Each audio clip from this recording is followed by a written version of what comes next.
She needed somewhere cheap to disappear. A hidden treehouse for $150. Inside, she found more than shelter. She found a life she'd already lost. Before we start, tell me in the comments, have you ever found something that changed how you saw your own life? The eviction notice was still taped to the door when Maya Carter carried the last box down to her car. 3 years in that apartment. 3 years of double shifts and missed bedtimes and telling Sophie that things would get better soon. Now the landlord's handwriting mocked her from the yellow paper. 7 days to vacate. Past due rent. $2,847. Maya didn't have $2,847. She had $150.32, to be exact. And a 6-year-old daughter who kept asking when they could go home. Sophie sat in the back seat now, clutching her stuffed rabbit, her legs swinging above the floor mats. She'd stopped asking questions an hour ago. Children always knew when the answers were too heavy. Maya gripped the steering wheel and stared at the dashboard. The gas light blinked. Half a tank left, maybe less. She'd already called everyone. Her mother lived in a care facility now, Alzheimer's, no visitors allowed. Her ex had disappeared 2 years ago, leaving nothing but unpaid child support and a restraint order that didn't matter anymore because he was gone. Friends had tried. Couches were offered. Spare rooms mentioned. But Maya had watched the hesitation in their eyes. The silent math they were doing. How long can we carry someone else's weight? She couldn't ask anymore. Wouldn't. That's when she opened her phone and scrolled through Craigslist one more time. Apartments were out of the question first month, last month, deposit. Even studios wanted $1,200 up front. Rooms for rent required background checks she'd fail. Her credit score had died quietly 2 evictions ago. She clicked on for sale instead of housing. Maybe she could buy something. Anything. A van. A trailer. Somewhere Sophie could sleep that wasn't the back seat of a 12-year-old Honda. That's when she saw it. Treehouse for sale. Hidden. Secluded. $150. No questions asked. Maya stared at the screen. The ad had no photos, no address, just a phone number and those 9 words. It was insane. It was probably a scam, but $150 was all she had, and insane was starting to look like her only option. She glanced back at Sophie, who was tracing shapes on the foggy window with her finger. "Baby, I need to make a quick call, okay?" Sophie nodded without looking up. Maya stepped out of the car and dialed the number, her thumb hovering over the call button for a long moment. Then she pressed it. 2 rings. 3. A man's voice answered low, rough, the kind that had been worn smooth by years. "Yeah? Hi. I'm calling about the treehouse?" Silence. Then, "You got the money?" Maya's throat tightened. "Yes, but I need to see it first. I have a daughter, and I need to make sure it's safe," he interrupted. "Solid. Been there 40 years. Roof don't leak. Got a wood stove, too." "Where is it?" Another pause. Longer this time. "Off Route 38. 3 hours east. Forest land, private. No neighbors. You want it or not?" Maya closed her eyes. 3 hours east was the middle of nowhere. No neighbors meant no help if something went wrong. But no neighbors also meant no one asking questions. No landlords, no evictions. "I want to see it," she said. "Bring cash. Meet me at the coordinates I text you. Tomorrow, noon. Wait, what's your name?" "Doesn't matter. You coming or not?" Maya looked at Sophie through the window. Her daughter's breath had fogged the glass, and she was drawing a flower in the condensation. "I'm coming." "Good. And miss?" "Yeah?" His voice dropped, quieter now, almost a warning. Don't go up there at night. Not the first night. The line went dead. Maya stood in the parking lot, phone still pressed to her ear, her pulse hammering. Don't go up there at night. What the hell did that mean? She should hang up, delete the number, drive somewhere, anywhere else. But where? A shelter. She'd been to shelters. Cots in rows, lights that never turned off, the smell of industrial cleaner and desperation. Sophie crying because strangers were too close. Her car? How long before someone called CPS because a child was sleeping in a vehicle? Maya looked at her phone. The coordinates had already arrived. A pin dropped in the middle of green on the map. No roads nearby. No towns. Just trees. She climbed back into the car. Sophie looked up. Where are we going, Mama? Maya started the engine. Somewhere new, baby. Somewhere quiet. Is it far? A little. Will we have our own room? Maya's chest tightened. Yeah, sweetheart. We'll have our own place. Sophie smiled. Small, tired, but real. And Maya drove. 3 hours later, the GPS lost signal. Maya had been following a 2-lane highway that narrowed into a single-lane road, then gravel, then dirt. Now she was parked at the end of a trail barely wide enough for her car, staring at coordinates on a screen that no longer showed anything but her blue dot blinking in a sea of green. The trees here were old, massive, the kind that blocked out the sky. Ahead, a narrow footpath disappeared into shadow. Stay close, Maya said, helping Sophie out of the car. They walked. The air smelled like moss and rain. Branches whispered overhead. Every few steps, Maya checked her phone, watching the dot inch closer to the pin. Then she saw it. Not on the ground. Up. The treehouse rose from the center of an ancient oak, its trunk wider than her car. Wooden planks formed walls, weathered but solid. A sloped roof, darkened with age. A small deck wrapped around the front, and wooden steps spiraled up the trunk like a spine. It was bigger than she'd expected. And quieter. No one had been here in a long time. Maya's breath caught.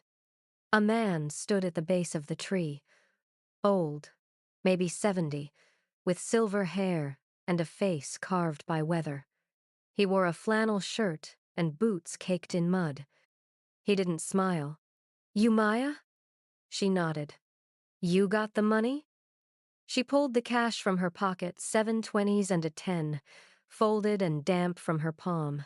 He took it without counting and handed her a single rusted key. It's yours now. Wait, don't you need to show me? No. His voice was flat, final. Everything you need to know is up there. You'll figure it out. He turned to leave. Wait, Maya called. You said not to go up there at night. Why? The old man stopped. He didn't turn around.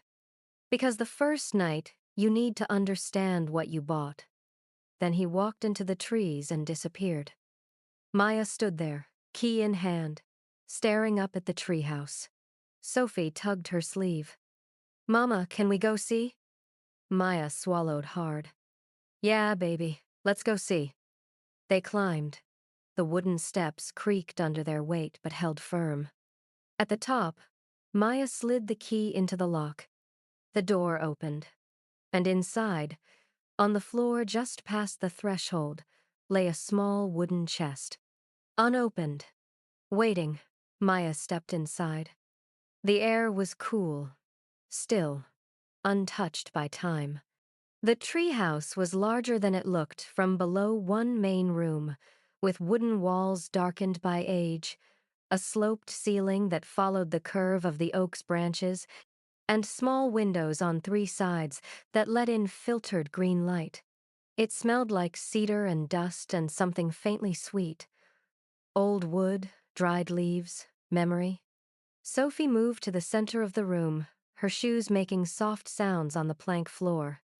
"It's pretty, Mama." Maya didn't answer right away. She was staring at the wooden chest on the floor. It sat just inside the doorway, as if someone had placed it there deliberately, waiting. The wood was dark, polished, smooth by hands that were no longer here. A leather strap wrapped around it, buckled with a tarnished brass clasp. No lock, no note, just the chest. Maya knelt beside it, her pulse quickening. "What's in there?" Sophie asked, crouching beside her. "I don't know, baby." Her fingers trembled as she unbuckled the strap. The clasp clicked open. She lifted the lid. Inside, carefully arranged, were 3 things. A stack of children's drawings, faded and curling at the edges. A leather-bound journal, worn soft with use. And a photograph. Maya picked up the photograph first. It showed a woman and a little girl, maybe 4 or 5 years old. They stood in front of this treehouse. Maya recognized the oak, the railing, the sloped roof. The woman had dark hair pulled back in a braid, tired eyes, but a smile that looked hard-won. The little girl clung to her leg, grinning at the camera with missing front teeth. On the back, in faded ink, "Anna and Lily, Our Safe Place, 2015. Maya's breath caught. She turned the photo over again, studying the woman's face. There was something in her expression. Relief, maybe, or hope, but also fear. Like someone who knew safety was temporary. Sophie reached for one of the drawings. It was done in crayon, a tree, a house in the branches, 2 stick figures holding hands, a sun in the corner, the sky filled with birds. At the bottom, in a child's uneven handwriting, "Me and Mama." "She drew this here," Sophie said quietly. Maya's throat tightened. She picked up the journal. The leather cover was soft, splitting at the seams. She opened it carefully. The first page was dated 8 years ago. If someone finds this, it means I didn't make it out. But maybe you did. Maybe you're here because you needed a place to hide, too. I hope you find what I couldn't, Peace. Maya's hands shook. She flipped through the pages. Entries in careful handwriting, dates. Fragments of a life lived in fear. He doesn't know about this place. No one does. Just my father. This is where Lily will be safe. She drew today. Said the treehouse is magic. I didn't tell her we're hiding. I told her we're on an adventure. I have to go back tomorrow. Get our things. Birth certificates, money, anything I can carry. Then we leave for good. The entries grew shorter, more frantic. He knows something. He keeps asking where I go. I'm scared. Tomorrow. We leave tomorrow. And then, blank pages. Nothing more. Maya sat back, the journal heavy in her hands. Sophie was looking through the drawings now, spreading them out on the floor. "Mama, look. She drew her daddy, too." Maya's stomach turned. She looked at the drawing Sophie held up. It showed 3 stick figures. A woman, a girl, and a man standing apart from them, colored in dark, heavy strokes. His arms were long, reaching. Across the top of the page, in that same child's handwriting, "Daddy is mad." Maya closed her eyes. She knew this story. She'd lived a version of it herself. A man who smiled in public and became someone else behind closed doors. A mother trying to protect her child. A plan to escape that had to stay secret or it would never work. But Anna hadn't made it out. The journal ended. The drawings stopped. And now Maya was sitting in the place Anna had built to save her daughter. "Where's the little girl now?" Sophie asked, holding up another drawing. Maya didn't know how to answer.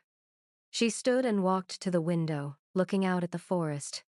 The sun was sinking, painting the trees in amber and shadow. The old man's warning echoed in her mind. Don't go up there at night. Not the first night. Why? What happened here?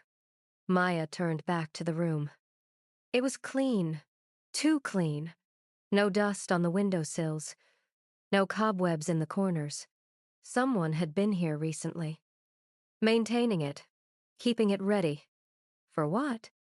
Her eyes moved to the far corner of the room, where a small wood stove sat against the wall. Beside it, a neat stack of firewood. And next to that, a shelf with supplies.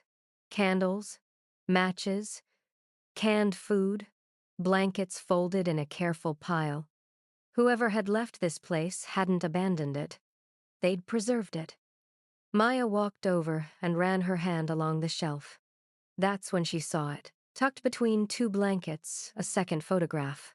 She pulled it free. This one was newer. A teenage girl, maybe 13 or 14, standing in front of a gray building. Her face was thin, guarded. Dark circles under her eyes. She wore a hoodie 2 sizes too big and looked at the camera like she didn't trust it. But Maya recognized her immediately. The same dark hair, the same sharp eyes. Lily. On the back, in different handwriting, older, shakier, still waiting, still hoping. Maya's pulse quickened. Anna was gone, but Lily wasn't. She was out there, somewhere. And someone, maybe the old man, was still trying to bring her home. Maya looked at Sophie, who was carefully stacking the drawings into a pile. Her daughter had no idea what this place really was. A refuge. A tomb. A promise someone couldn't keep. And now Maya was standing in the middle of it. Outside, the light faded. The forest grew dark. Maya lit a candle and set it on the shelf. The flame flickered, casting long shadows across the walls. Sophie yawned. I'm tired, Mama. I know, baby. Let's get you to bed. Maya unrolled the blankets and made a soft nest on the floor for Sophie. Within minutes, her daughter was asleep, her breath slow and steady. Maya sat beside her, the journal open in her lap. She read the last entry again. If you're reading this, I didn't make it. Please find her. The words felt like hands reaching through time. A plea from a stranger who had become unbearably familiar. Maya closed the journal and looked out the window. The trees were black now, swaying in the wind. And somewhere in the darkness, she heard it. A sound. Faint. Distant. Footsteps on the wooden stairs. Maya didn't move. The footsteps grew louder. Slow. Deliberate. Climbing. Her heart hammered against her ribs. She looked at Sophie, still asleep, curled beneath the blanket. Then back at the door. The footsteps stopped. Silence. Maya held her breath. A soft knock. 3 taps. Careful and quiet. Then a voice low. Familiar. It's me. Don't be scared. The old man. Maya exhaled, her hands still shaking. She stood and opened the door. He stood on the small deck, his face shadowed in the dim light. He looked older now, tired in a way that went deeper than age. You read it, he said. Not a question. A statement. Maya nodded. Then you know. Know what? Her voice came out sharper than she intended. That a woman died? That her daughter's out there somewhere? That you sold me a place with ghosts? He didn't flinch. I sold you a place with a purpose. What does that mean? He stepped closer, his eyes moving past her to the wooden chest on the floor. Anna was my daughter. Lily's my granddaughter. I built this place for them when things got bad. Thought it would be enough. His voice cracked. It wasn't. Maya's anger softened into something heavier. What happened to her? She went back. One last time. Said she needed documents, money, things she couldn't leave behind. I told her not to. Told her to take Lily and run, but she didn't listen. He paused, his hands gripping the railing. They found her 3 days later. Car accident, they said. Single vehicle. Drove off the road. You don't believe that? No. The word hung in the air. Maya's stomach turned. And Lily? Foster care. I tried to get her, but I'm old. Sick. They said I wasn't stable enough. So she's been bouncing around the system for 8 years. Group homes. Temporary placements. She's 14 now. He looked at Maya, and for the first time, she saw the weight he'd been carrying. I keep this place ready, in case she ever comes looking, in case someone who understands shows up. Someone like me. Yeah. Maya crossed her arms, trying to hold herself together. I can't save her.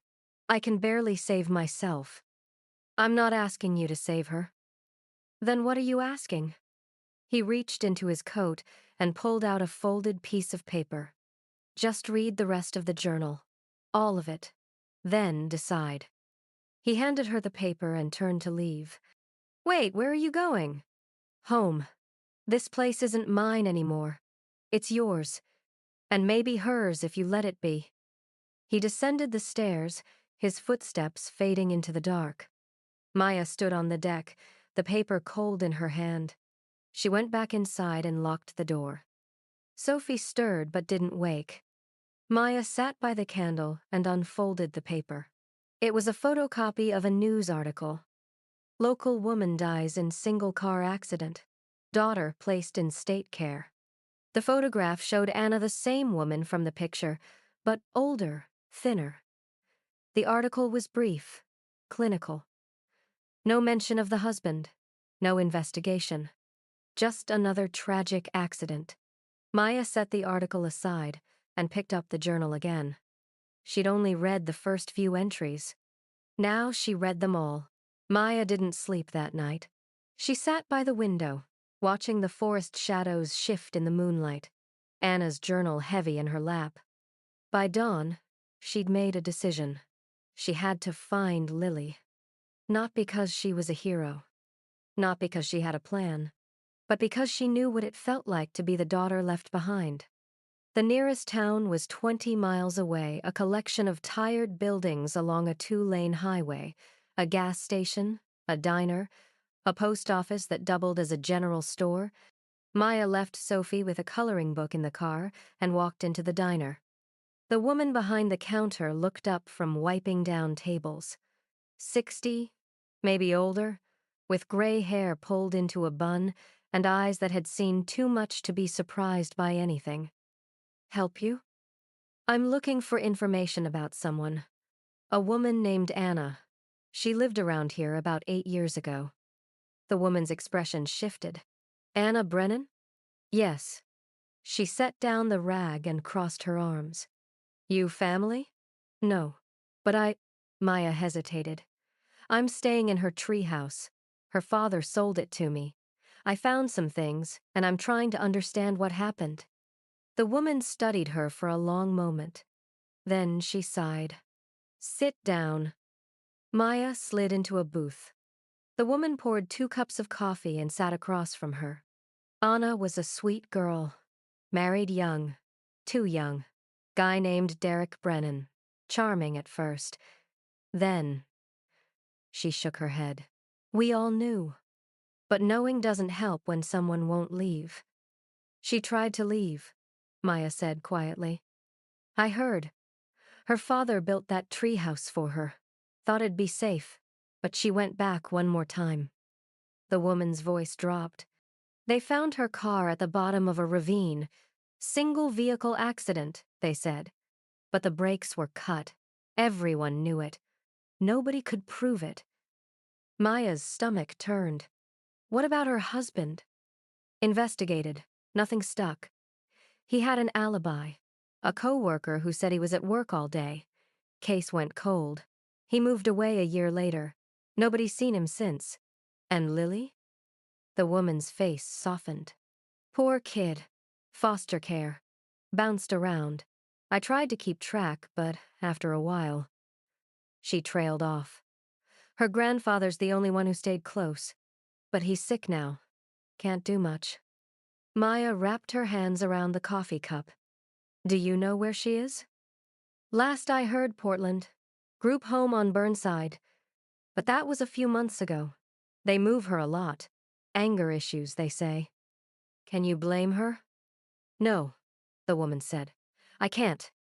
Maya drove back to the treehouse, her mind racing. Sophie was quiet in the back seat, sensing her mother's tension. Mama, are you okay? Yeah, baby. Just thinking. About the little girl? Maya glanced in the rearview mirror. How did you know about her? The drawings. She was sad. Maya's chest tightened. Yeah, she was. They climbed back up to the treehouse as the afternoon light slanted through the trees. Inside, Maya pulled out the box with Lily's documents. She found the caseworker's name, Linda Marsh. She dialed the number on her phone. It rang 4 times before a tired voice answered. Child Services. This is Linda. Hi, my name is Maya Carter. I'm calling about Lily Brennan. A pause. Are you a relative? No, but Maya hesitated. How did she explain this? I'm staying in a place that belonged to her mother. I found some things, and I'd like to help if I can. Help, how? I'd like to meet her, talk to her, maybe offer support. Another pause, longer this time. Look, Miss Carter, I appreciate the thought. But Lily's not in a good place right now. She doesn't trust adults, doesn't trust the system, and she's been moved so many times that stability isn't something she believes in anymore. I understand that.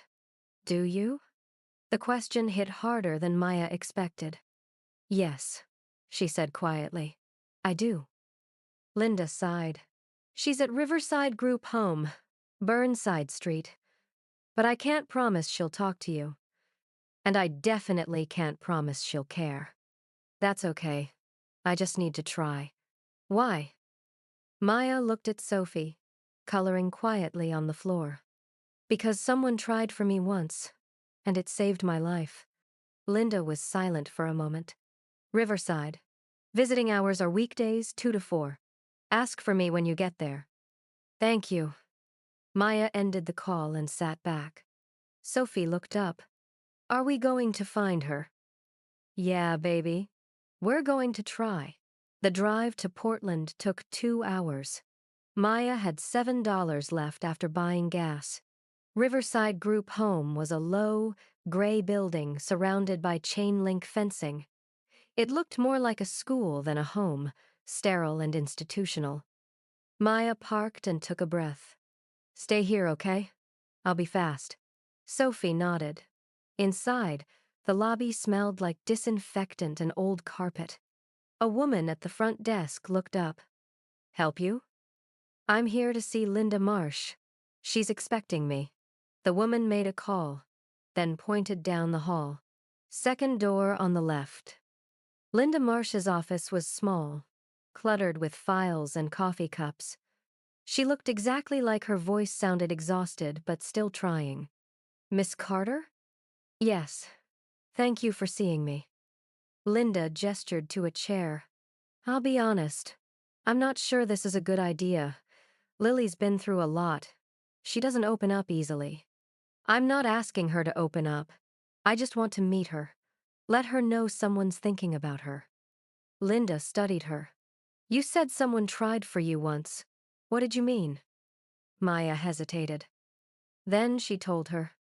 About her ex, about the nights Sophie hid in the closet, about the shelter worker who'd helped her file the restraining order and found them a place to stay, about how one person caring had been the difference between staying and leaving. Linda listened without interrupting. When Maya finished, she nodded slowly. Okay, I'll bring her in, but if she doesn't want to talk, we stop. Agreed? Agreed. Linda left. Maya sat alone, her pulse hammering. 5 minutes later, the door opened, and Lily walked in. She was 14 but looked older, thin, guarded. with dark hair pulled into a messy bun and eyes that had learned not to hope. She wore a hoodie 2 sizes too big and kept her arms crossed. Linda stood behind her. "Lily, this is Maya Carter. She wanted to meet you." Lily said nothing. Maya stood. "Hi, Lily. I know this is strange, but who are you?" Lily's voice was flat. Defensive. "I'm staying in your mom's treehouse." Lily's expression didn't change, but something flickered behind her eyes. So? "So I found some things. Her journal, her letters, and I thought you should know that she loved you, that she tried." "I know she tried." Lily's voice was cold. "She failed." The words landed like a punch. Maya nodded. "You're right. She did. And I can't fix that. But I wanted you to know someone's still trying." Lily stared at her. "Why?" "Because I know what it's like to be left behind. And I know what it's like when someone decides you're worth fighting for." For the first time, Lily's armor cracked. Just slightly. "You don't know me." "No, but I know your mom. And I think she'd want someone to finish what she started." Lily's jaw tightened. Then she turned and walked out. Linda sighed. "I'm sorry. That's about as good as it gets." Maya stood there, her heart sinking. But as she turned to leave, Linda handed her a folded piece of paper. "She left this on the table." Maya unfolded it. In careful handwriting, "Is the treehouse still there?" Maya stood in the parking lot, staring at the note. "Is the treehouse still there?" 4 words that changed everything. Lily hadn't forgotten. She'd been looking. Maya folded the note carefully and climbed into her car.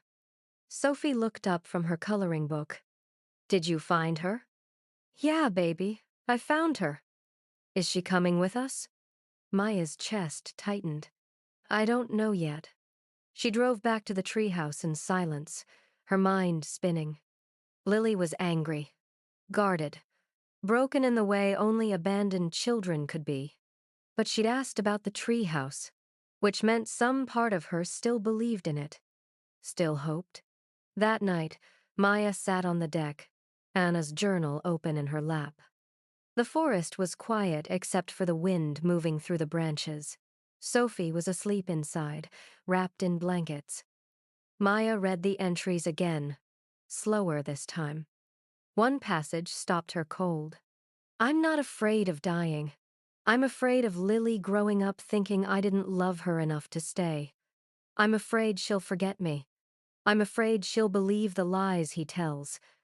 If I don't make it, please tell her the truth. Tell her I fought. Tell her the treehouse was always meant to be hers." Maya closed the journal and pressed her palms against her eyes. She didn't want this. Didn't ask for it. But Anna's words wouldn't let her go. And neither would Lily's note. If you've been following her story this far, don't forget to like this video and subscribe for more stories that remind us how the hardest choices are often the ones that define who we really are. The next morning, Maya called Linda. "I want to bring her here." "To the treehouse?" "Yes," Linda sighed. "Maya, I can't authorize that. You're not a licensed foster parent. You're not even family." "I know, but she asked about it. She wants to see it. That doesn't mean it's safe." "Safe from what?" "She's already in the system. Already angry. Already lost. What's the worst that could happen?" "She could run. She could get hurt. And I'd lose my job." Maya's voice softened. "Or she could find the one thing her mother left her. The one place that was supposed to keep her safe." Linda was quiet for a long time. "If I arrange this, and that's a big if, you stay with her the entire time, you bring her back by 5, and if anything goes wrong, it's on you." "I understand. I'll call you back." Linda called 2 hours later. "Saturday, 2 o'clock. I'll bring her myself. But Maya, don't make promises you can't keep." "I won't." Saturday came too fast. Maya spent the morning cleaning the treehouse, sweeping dust, airing out blankets, setting Anna's journal on the small table where Lily would see it. Sophie helped, arranging the drawings in a neat stack. "Is she going to like it here?" Sophie asked. "I hope so, baby." At 2 o'clock, Linda's car pulled up at the base of the trail. Maya climbed down to meet them. Lily stood beside the car, arms crossed, eyes scanning the forest like she was looking for an escape route. Linda handed Maya a clipboard. "Sign here. She's your responsibility until 5. Not a minute later." Maya signed. Linda looked at Lily. "Be good, and be back on time." Lily didn't respond. Linda drove away, leaving them alone. For a moment, neither of them moved. Then Maya spoke quietly. "It's up there, if you want to see it." Lily's eyes moved to the tree, to the wooden stairs spiraling up the trunk. "Is it the same?" "I don't know. I never saw it before, but it's still there." Lily hesitated. Then she started climbing. Maya followed, Sophie close behind. At the top, Lily stopped in the doorway. Her breath caught. Maya watched as the girl stepped inside, her eyes moving over every surface. The wood stove, the shelf, the window seat where Anna must have Saturday. Lily's hands trembled as she touched the wall. She really built this. Yeah, she did. Lily walked to the table and saw the journal.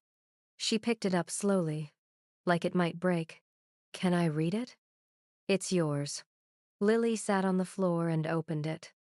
Maya took Sophie outside to give her space. They sat on the deck, watching the forest. An hour passed. Then Lily appeared in the doorway. Her eyes were red, but she wasn't crying. "She was going to take me away." "Yes, but she went back. She thought she had to. To get your things, to make sure you'd be okay." Lily's voice cracked. "I would have been okay without my things. I just needed her." Maya stood and faced her. "I know. And she knew that too. But fear makes people do things that don't make sense. She thought she was protecting you.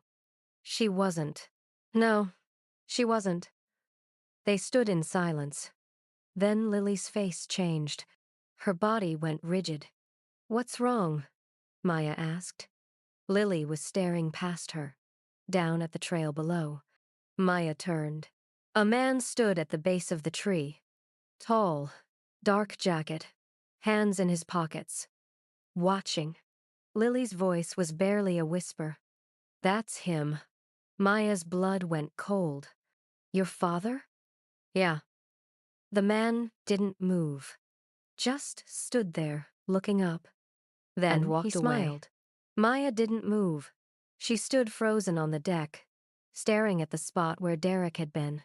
Lily's voice was tight, strangled. "We need to go. Now." Maya grabbed Sophie's hand and they descended the stairs, moving fast. By the time they reached the bottom, Derek was gone. No car, no footprints, just the empty trail and the sound of wind through the trees. Maya's hands shook as she pulled out her phone. No signal. Of course. They were too deep in the forest. "Get in the car," she said, her voice sharper than she meant. Lily didn't argue. They drove in silence, Maya's eyes flicking to the rearview mirror every few seconds. No one followed, but the damage was done. He knew. Maya dropped Lily off at the group home at 4:58 p.m. Linda was waiting outside, arms crossed. "Everything okay?" Maya forced a smile. "Yeah, fine." Linda looked at Lily, who had her hood pulled up, eyes on the ground. "You sure?" "We're sure," Maya said quickly. Linda didn't look convinced, but she let it go. As Lily walked toward the building, she glanced back once. Her expression said everything. "Don't leave me here." But Maya had no choice. She drove away, her chest tight. That night, Sophie fell asleep quickly, exhausted from the day. Maya sat on the deck, wrapped in a blanket, staring at the dark forest. She should leave. Pack up, drive away, forget she ever found Anna's journal. But every time she closed her eyes, she saw Lily's face. The way she'd touched the walls of the treehouse like she was trying to feel her mother's hands. The way she'd whispered, "I just needed her." Maya pulled out her phone. Still no signal. She'd have to drive back to town tomorrow and call the police. Report the sighting. Let them handle it. But what would they do? Derek hadn't done anything, hadn't threatened anyone, just stood there, watching. Maya's stomach turned. She stood and went inside, locking the door behind her. She checked the windows, all secure. Then she lay down beside Sophie and tried to sleep. She woke to Sophie, shaking her shoulder. "Mama, someone's outside." Maya's pulse spiked. She sat up, listening. Footsteps. Slow, circling the base of the tree. Maya grabbed her phone and crept to the window. Below, a figure moved through the shadows. Tall, dark jacket. Derek. He wasn't hiding anymore. Maya's hands trembled as she dialed 911. No signal. She tried again. Nothing. The footsteps stopped. Silence. Then a voice, calm and cold, drifted up from below. "I know you're up there." Maya's blood went ice. "Stay away from my daughter." She didn't respond. Didn't breathe. "This is your only warning." Then the footsteps resumed, moving away, fading into the forest. Maya stood at the window for an hour, waiting for him to come back. He didn't. But the message was clear. If you've been following her story this far, don't forget to like this video and subscribe for more, because what happens next will show you what one person's refusal to look away can truly change. The next morning, Maya drove to town the moment the sun rose. She went straight to the police station, a small building with 2 patrol cars parked outside. The officer at the desk looked bored until she explained what happened. Then he leaned forward. "You're saying Derek Brennan was at your property?" "Yes." "Did he threaten you?" "He told me to stay away from his daughter." "Did he touch you, damage anything?" "No, but—" "Then there's nothing we can do." Maya stared at him. "He killed his wife. That case is closed. Ruled an accident." "Everyone knows it wasn't." The officer's expression hardened. "Look, I understand you're concerned, but unless he commits a crime, we can't arrest him for standing in the woods. He's dangerous. Maybe. But being dangerous isn't illegal." Maya left the station, her hands shaking with anger. No one was going to help. Not the police. Not the system. She was on her own. Back at the treehouse, Maya paced the small room. Sophie watched her quietly. "Mama, what's wrong?" "Nothing, baby. Just thinking." But it wasn't nothing. Derek knew where they were. He knew about Lily. And he'd made it clear, stay away. Or else. Maya sank onto the floor, her back against the wall. She should leave. Take Sophie and go. Find somewhere safe. But then what? Lily would stay in the system. Alone. Waiting for someone who never came. Just like Anna had feared. Maya's eyes moved to the journal on the shelf. She stood and picked it up, flipping through the pages again. And that's when she saw it. A section she'd missed before, tucked near the back. The handwriting was different here. Hurried. Desperate. "I've been documenting everything. Dates, bruises, hospital visits. I recorded him once, when he didn't know. It's all here, hidden. If something happens to me, someone needs to find it. Someone needs to finish this." Maya's breath caught. She read it again. Hidden. She looked around the room, her pulse quickening. Where? She moved to the wood stove, checking behind it. Nothing. The shelf. The floorboards. Nothing. Then she saw it. A small seam in the wall, barely visible, near the corner where the roof met the floor. She ran her fingers along it and felt the wood give slightly. She pressed. A panel popped loose. Inside was a gap in the wall, dark and narrow. Maya reached in. Her fingers closed around a plastic bag. She pulled it out. Inside, a small voice recorder, a folder of medical records, photographs of bruises, hospital bracelets, police reports that had been filed and ignored. And at the bottom, a USB drive. Maya's hands shook as she held it. Anna had done it. She'd built a case. Everything Derek had done, documented and preserved. This was the evidence that could have saved her. And now it could save Lily. Maya didn't sleep. She sat at the small table, the evidence spread before her like pieces of a life Anna never got to finish. Medical records dated over 3 years, bruises documented, hospital visits explained away as accidents, police reports filed and dismissed. And the voice recorder? Maya pressed play. Anna's voice filled the room, shaky but clear. It's March 10th, 2015. He came home drunk again. Lily was asleep. He threw a glass at me. It hit the wall. I told him I'd leave if he touched her. He laughed. Said I'd never make it out. That no one would believe me. A pause. Then quieter. He's right. No one ever does. Maya stopped the recording, her chest tight. She looked at Sophie, asleep on the floor. Then at the evidence. This was it. Everything Anna had fought for. Everything she'd died trying to protect. And now it was Maya's choice. Walk away. Or finish it. The next morning, Maya drove to Portland. She went to the police station first. This time, she didn't ask. She demanded.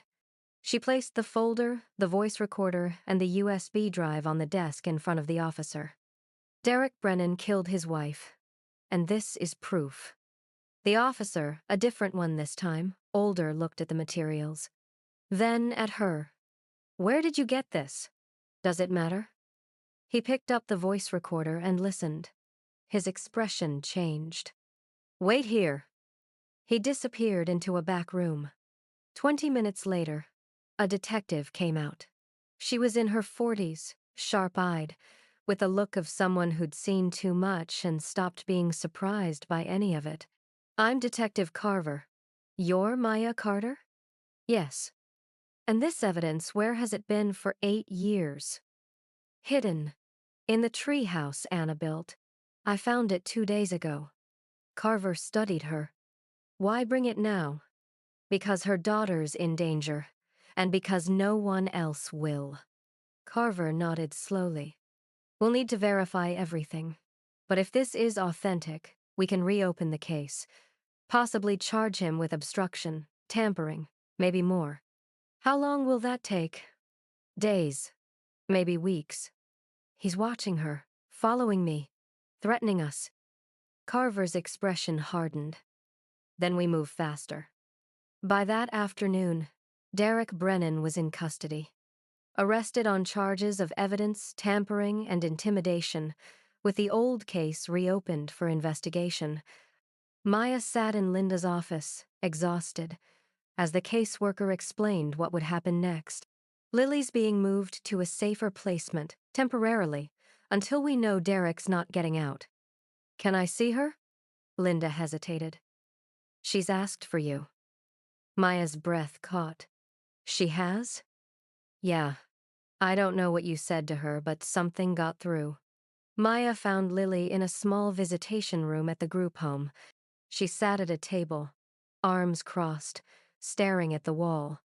When Maya walked in, Lily looked up. Her face was unreadable. Maya sat across from her. For a long moment, neither spoke. Then, Lily's voice, quiet and raw. They said you found something. In the treehouse. Yeah, your mom's evidence.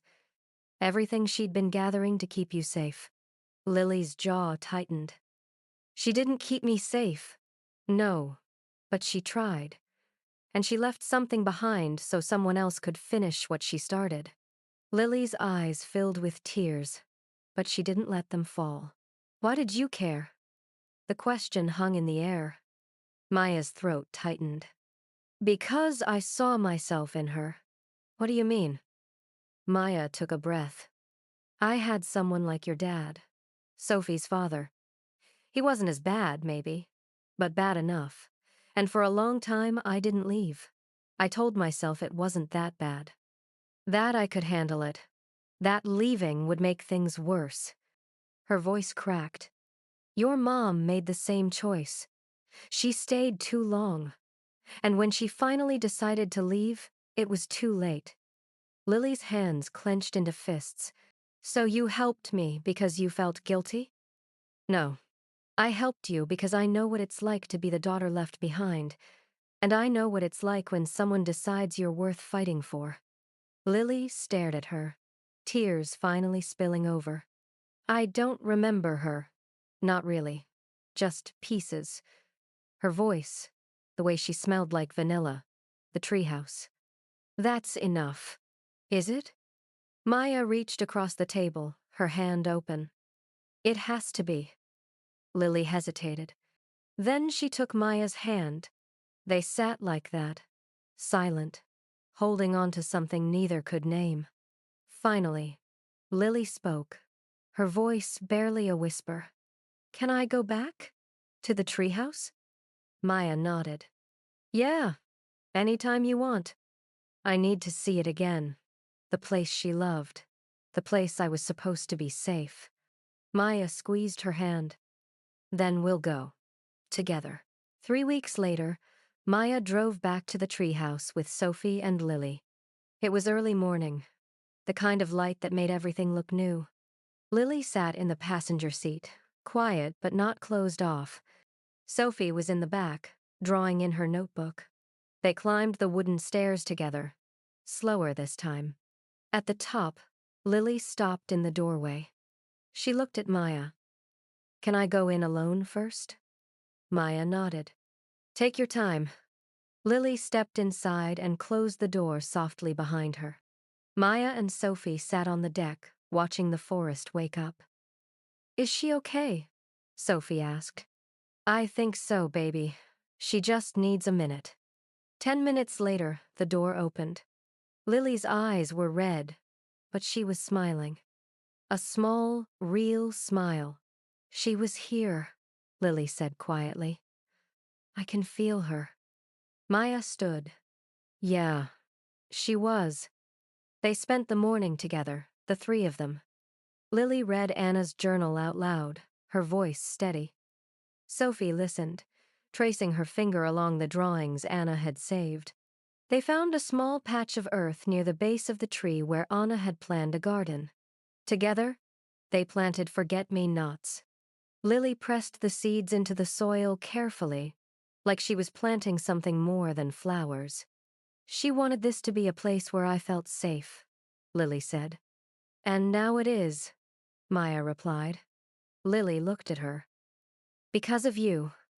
Maya shook her head. No, because of her. I just finished what she started. Inside, they hung Sophie's drawings beside the ones Anna's daughter had made years ago. 2 childhoods, separated by time, connected by the same small refuge. Lily stood back and looked at the wall. It's like we're all still here. You are, Maya said. All of you. That evening, as the sun dipped below the trees, the 3 of them sat on the deck.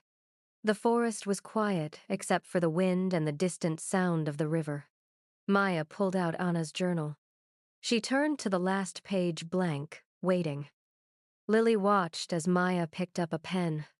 What are you writing? Something your mom needs to hear. Maya's hand moved across the page, her handwriting careful and clear. We found her. She's safe now. And so are we. She closed the journal and set it on the railing. Lily leaned against her shoulder. Sophie sat on Maya's other side, her small hand in hers. They didn't speak. They didn't need to. The treehouse had been built as a refuge, a place to hide, but it had become something more. A place where broken things were allowed to heal, where love didn't end, even when the person who gave it was gone, where strangers became family because someone had the courage to finish a fight that wasn't theirs. 6 months later, Maya officially became Lily's foster mother. The paperwork took weeks, the home visits longer, but when the caseworker handed Maya the final documents, Lily was standing beside her. And for the first time in 8 years, Lily looked like she believed in something. They moved into a small house near the treehouse, close enough to visit, far enough to start fresh. Sophie and Lily shared a room by choice, their walls covered in drawings and photographs. Anna's journal sat on the shelf between their beds, and on weekends, they climbed the wooden stairs together. The treehouse was theirs now. Not just Maya's, not just Lily's, theirs. A place where the past didn't haunt them. It held them. One Sunday afternoon, as they sat on the deck, Lily asked quietly, "Do you think she knows? Your mom?" "Yeah." Maya looked out at the forest, the light filtering through the branches like something sacred. "I think she does." Lily nodded. "Good."